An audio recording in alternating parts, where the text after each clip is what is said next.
അങ്ങനെ തിരക്ക് പിടിച്ച ഏറ്റവും അവസാന ദിവസം നമ്മളങ്ങ് ചീമേനി ശ്രീ വിഷ്ണുമൂർത്തി ക്ഷേത്രത്തിലേക്ക് പോയി.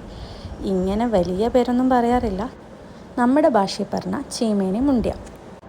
പ്രധാന കവാടത്തിലൂടെ പ്രവേശനം നിഷേധിച്ചിട്ടുണ്ടായിരുന്നു. മറ്റൊന്നും കൊണ്ടല്ല, എജ്ജാതി തിരക്കായിരുന്നു. തെയ്യത്തിൻ്റെ മുഖം പോലും നേരിട്ടൊന്ന് കാണാൻ പറ്റിയില്ല. അതുകൊണ്ട് കവാടത്തിനരികെ നിന്ന് മനം കുളിർക്ക കണ്ടു. തൊഴുതു പ്രാർത്ഥിച്ച് അങ്ങനെ കുറച്ച് സമയം അവിടെ നിൽക്കാൻ പറ്റി.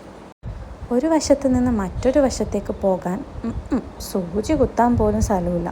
അങ്ങനെ ഇതിലെ ആൾക്കാരുടെ ഇടയിൽ കൂടി സ്റ്റെപ്പ് കയറി പുറത്തേക്കുള്ള വഴി നോക്കി. ക്ഷേത്രത്തിന് അകത്തുള്ളതിനേക്കാളും തിരക്ക് പുറത്തായിരുന്നു. കാരണം മെയിനായിട്ടുള്ള ഐറ്റംസ്, അതായത് ഈ ചന്ത, അങ്ങനെ ബാക്കിയുള്ള പീടികകൾ, നമ്മളെ നാടൻ ഭാഷയിലെ ചന്ത പീടിക എന്നൊക്കെ പറയും കേട്ടോ, അതൊക്കെ ഇവിടെയായിരുന്നു. പിന്നെ എവിടെ പോയാലും എന്ത് ചൂടായാലും നമ്മുടെ ദേശീയാഹാരം ഉണ്ടല്ലോ, ചായയും ഓംലെറ്റും, അത് കഴിക്കാണ്ട് എങ്ങോട്ടും പോകാൻ പറ്റില്ല. അങ്ങനെ പെട്ടെന്ന് 2 ചായയും കുടിച്ച് നമ്മൾ ദാന്നും പറഞ്ഞ് ഇറങ്ങി.